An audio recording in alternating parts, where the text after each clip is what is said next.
Chantons sous la pluie. D'ailleurs, vous avez remarqué qu'on a été extrêmement bien précis dans le calendrier, puisqu'on a même commandé la météo.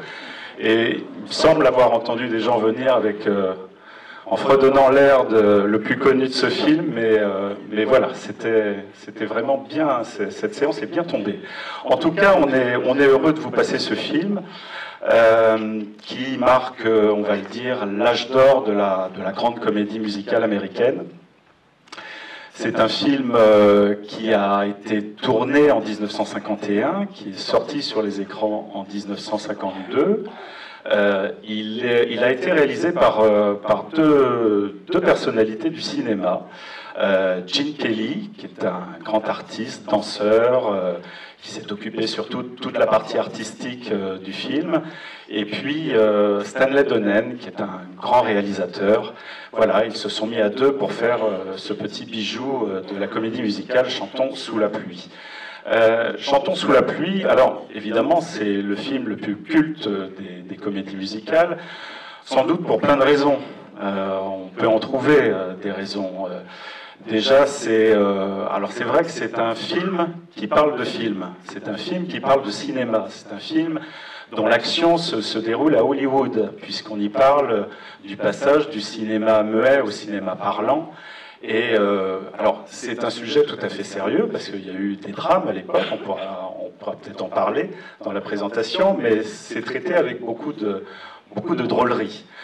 C'est un film qui est culte parce que tout le monde a fredonné ou fredonne quelques airs célèbres de ce film, Singing in the Rain, par Gene Kelly. Voilà, on l'a tous eu en tête à un moment, ou en tout cas on l'aura après avoir revu ce film. Il est culte pour plein d'autres raisons. C'est un film qui, pour une comédie musicale, a été extrêmement bien soigné au niveau mise en scène, au niveau artistique. Vous allez voir dans le choix du Technicolor, les couleurs chatoyantes, les décors. Beaucoup de grands décors ont été réquisitionnés pour faire ce film. Ça a été méticuleusement bien réalisé et bien mis en scène. Et puis, voilà, on pourrait dérouler plein de raisons. Et cette bonne humeur surtout, parce que on a beau voir ce film, encore et encore et encore, et on en ressort toujours avec la patate, avec la joie, avec une bonne humeur communicative. Et ça, c'est la grande magie de ce film, Chantons sous la pluie. Alors, comment ce film est né, Laurent? Merci, Hervé. Alors, le film est né donc en 1951, je l'ai déjà dit, dans l'esprit d'Arthur Freed. Juste pour que les choses soient claires, si les choses s'étaient déroulées comme c'était prévu au départ, vous ne seriez pas en train de regarder une comédie musicale ce soir, mais un western chantant. Parce qu'en fait, le projet au départ, tel qu'imaginé par Arthur Freed, dont je vais parler, les gens arrivent de partout, c'est de la folie, quoi. Vous êtes on est dans une salle de 450 places, il doit rester une cinquantaine de places, hein, c'est tout. Voilà, pour un film de 1951, un mardi à 4 jours de Noël, c'est bien. C'est très bien. Donc le film est né sur la volonté d'Arthur Freed. Arthur Freed, c'est la personne qui a écrit les chansons du film. Mais en fait, il avait écrit les chansons du film bien longtemps avant le film, puisque c'est un parolier très connu sur Broadway. Là, aussi plusieurs films à son actif à la fin des années 40, enfin, en tant que parolier et compositeur. Arthur Freed, c'est une star. Et il voit bien, à un moment donné, que ça serait bien que ces chansons puissent passer un peu plus à la postérité en étant présentes sur des films, c'est-à-dire sur un médium qui, contrairement au théâtre, ne va pas être éphémère. C'est un petit peu le cheminement qu'il a. Et à l'époque, quand il rassemble un certain nombre de chansons qu'il a déjà composées, pour les mettre dans un film, c'est vraiment le point de départ, il pense en fait à un acteur qui s'appelle Howard Keel, qu'on ne connaît plus tellement, voilà, mais qui était une star aux États-Unis, qui était un cow-boy chantant, voilà, habillé en blanc sur un cheval avec un banjo. Howard Keel, on le reverra après faire un des multiples cousins Ewing dans Dallas ou Côte Ouest, je ne sais plus, redécouvrir tout ça. Voilà, un personnage fort sympathique, et puis finalement ça change de direction et on se retrouve avec la nouvelle star de la comédie musicale à l'aune des années 50 à la tête du projet, c'est-à-dire Gene Kelly. Juste pour revenir sur Arthur Freed, les chansons qui composent, qui font partie du film que vous allez voir ce soir, Chantons sous la pluie, sont toutes des reprises sauf 2 morceaux, qui sont évidemment, c'est le moment où j'ai Moses, voilà, Moses, et d'autres que j'ai oublié parce que je suis très impressionné devant vous. Ça va me revenir, vous savez comment ça marche. Voilà, et le fameux Chantons sous la pluie, je suis désolé de vous l'apprendre, est une chanson qui a été écrite en 1926, qui a déjà été un grand succès et qui a été utilisée dans un film oublié, Broadway Musical, en 1929, juste au tout début de Parlant, dans une séquence un petit peu similaire à celle qu'on va voir, bien moins maîtrisée évidemment, moins développée, avec 2 acteurs qui ne sont pas passés à la postérité, et en arrière-plan, Buster Keaton. Voilà, juste pour vous dire que c'est un recyclage en fait de chansons déjà existantes qui ont été remises au goût du jour et puis qui sont devenues, grâce à cette remise au goût du jour, qui sont devenues aujourd'hui certainement inoubliables pour encore quelques dizaines et dizaines d'années. Ce qui est intéressant aussi avec le film, justement, par rapport à ce que tu disais, Hervé, et par rapport aux compositions d'Arthur Freed, donc, qui ont été faites sur la grande époque de Broadway, au milieu des années 20 jusqu'au début des années 30, c'est justement cette approche différente qu'on va avoir sur le cinéma quand il va y avoir le passage au parlant. Je parlais de Buster Keaton tout à l'heure. Donc Buster Keaton en 1929, c'était encore une grande star. En 1951, Buster Keaton, c'est quelqu'un qui ne trouvait plus de travail. Alors pour diverses raisons. C'était pas un problème de voix comme pour beaucoup d'acteurs, chose qui sera relatée dans le film qu'on va voir. C'était plus un problème de comportement et d'alcoolisme. Voilà. Heureusement pour lui. Buster Keaton, il est impliqué quelque part dans la conception aussi de Chantons sous la pluie, parce que Gene Kelly et Stanley Donen sont allés le consulter justement pour savoir comment s'était passé le passage, enfin comment s'était déroulé le passage en parlant, et à quel point ça avait été difficile pour certains acteurs. Alors c'est une autre histoire, hein. Il y a des livres qui relatent tout ça très très bien, mais c'est une période qui a été extrêmement dure pour beaucoup d'acteurs, beaucoup d'actrices. Il y a eu des morts un peu fortuites. Hein. Certains acteurs qui étaient des stars de l'époque, comme Douglas Fairbanks, n'ont pas passé le cap du parlant et sont morts c'est le rêve qui revient, sont morts très très peu de temps après. Voilà. Et puis il y a ce problème qui est évoqué dans le film de la voix, qui est extrêmement important, extrêmement drôle aussi. Voilà, comment est-ce qu'on peut continuer à jouer avec une voix qui n'est pas celle que le public attend. Je ne parle pas de voix désagréable, hein, forcément, mais voilà, il y a eu un choc aussi chez le public, et ce qui fait que les idoles ont un peu changé à ce moment-là. C'est un film qui, malgré tout, enfin Chantons sous la pluie, c'est un film qui paye son hommage. C'est un film qui est qui contient beaucoup de mélancolie quand même. Il y a des hommages très forts. Les hommages sont d'autant plus forts qu'ils sont tournés sous l'angle de la comédie. Donc on rit beaucoup devant la prestation de Jane Hagen, qui interprète Nina Lamont, hein, vous allez voir. Elle est assez inoubliable. C'est un des grands personnages du cinéma des années 50, Nina Lamont. Mais voilà, derrière tout ça, il y a une forme de mélancolie qui subsiste. Et puis il y a un jeu qui est assez intéressant, puisque vous allez voir qu'il y a des histoires de voix, de doublage, de reprise. On essaye de cacher des choses. Et finalement, le film est un petit peu tourné de la même manière, puisque si on prend l'exemple, par exemple, de l'actrice principale, Debbie Reynolds, c'est pas elle qui chante, elle est doublée. Donc il y a une espèce d'ironie un petit peu dans tout ça aussi. Elle est censée doubler quelqu'un, mais elle est même doublée. Jane Hagen d'ailleurs n'est pas doublée. alors qu'elle est censée l'être. Voilà, c'est un petit jeu comme ça qui dénote aussi de l'ambiance de tournage. Parce que Hervé, tu nous as dit qu'on allait sortir avec la frite, avec la banane, etc. Faut bien se concentrer sur les images, parce que c'était pas du tout la banane et la frite sur le plateau. C'est un tournage qui est à l'inverse de la légèreté qu'on ressent à sa vision. Je sais pas si c'est... Je vous laisse reconstruire la phrase. Je ne fais pas deux fois. L'intention est extrêmement joyeuse de la part de Gene Kelly, de Stanley Donen. Alors, je mets Gene Kelly et Stanley Donen parce que c'est vraiment un projet à un moment donné sur lequel Gene Kelly va mettre la main.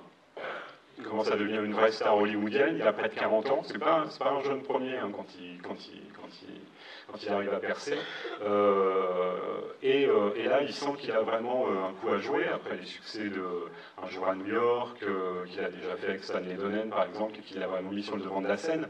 Et là, en fait, il sent qu'il a la possibilité de donner à la comédie musicale des vraies lettres de noblesse et à lui faire prendre un tour complètement différent. Parce que tu parlais en fait tout à l'heure d'un âge d'or de la comédie musicale dans les années, fin des années 40 jusqu'au milieu des années 50.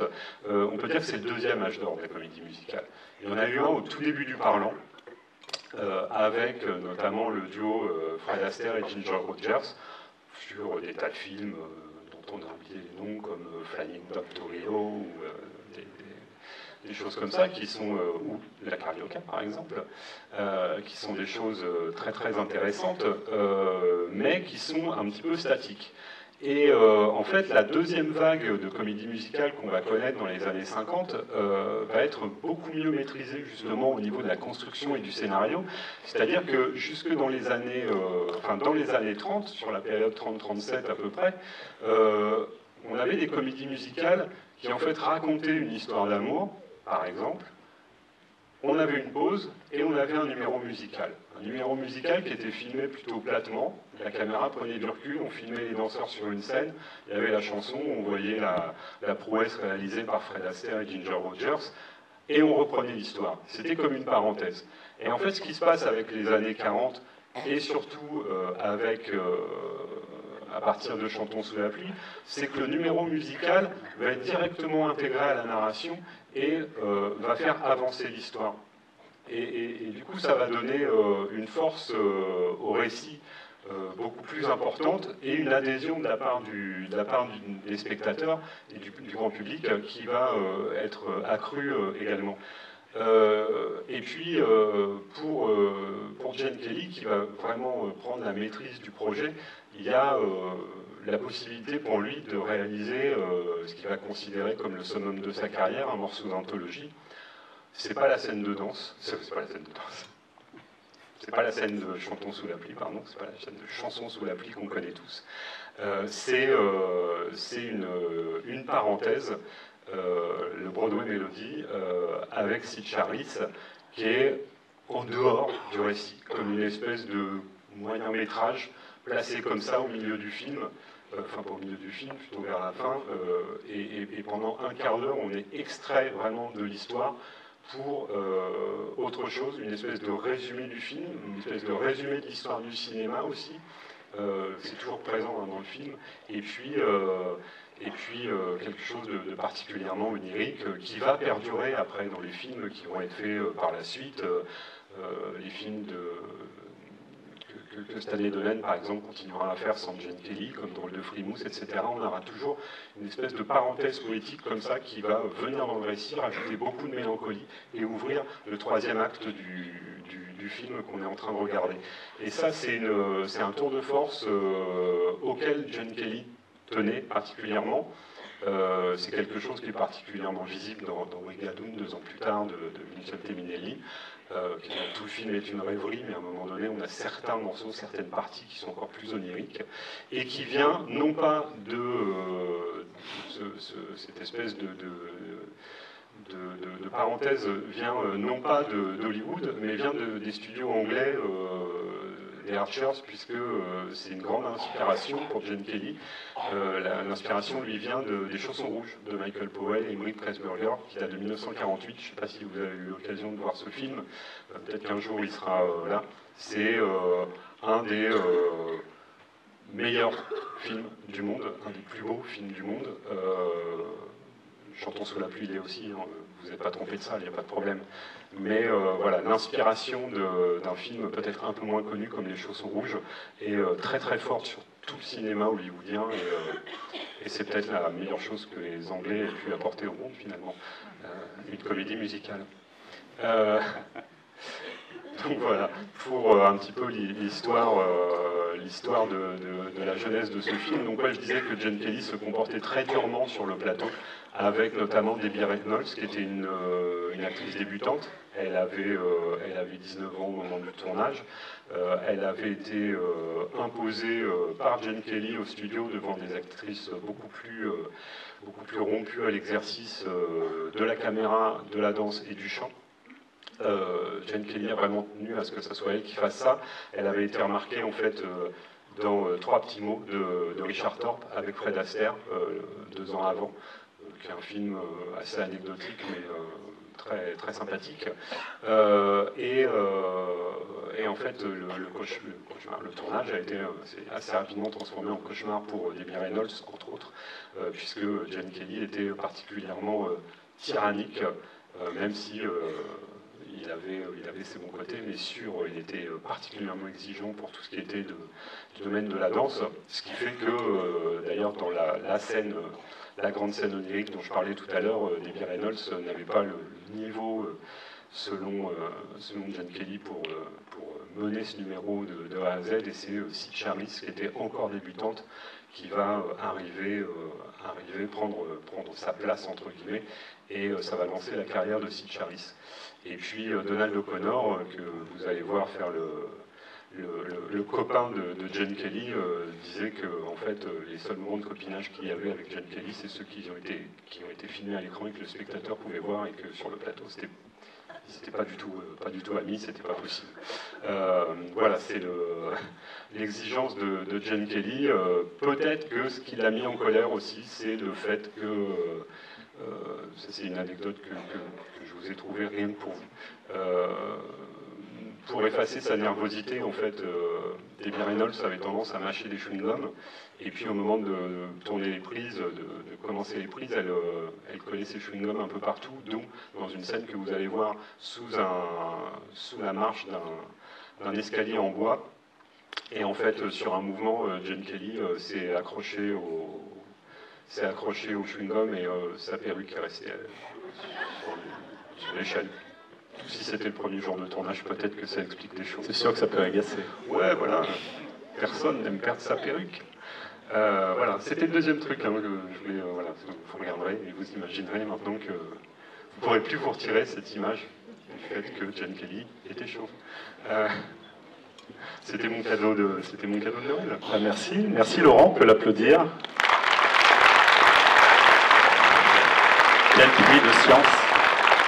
Je suis toujours admiratif. Alors, en tout cas, ce film est indémodable et ce qu'il y a de bien avec Chantons sous la pluie, c'est qu'il s'adresse vraiment à tous les publics, de tous les âges. Et d'ailleurs, il suffit de regarder la salle, il y a beaucoup de jeunes ce soir.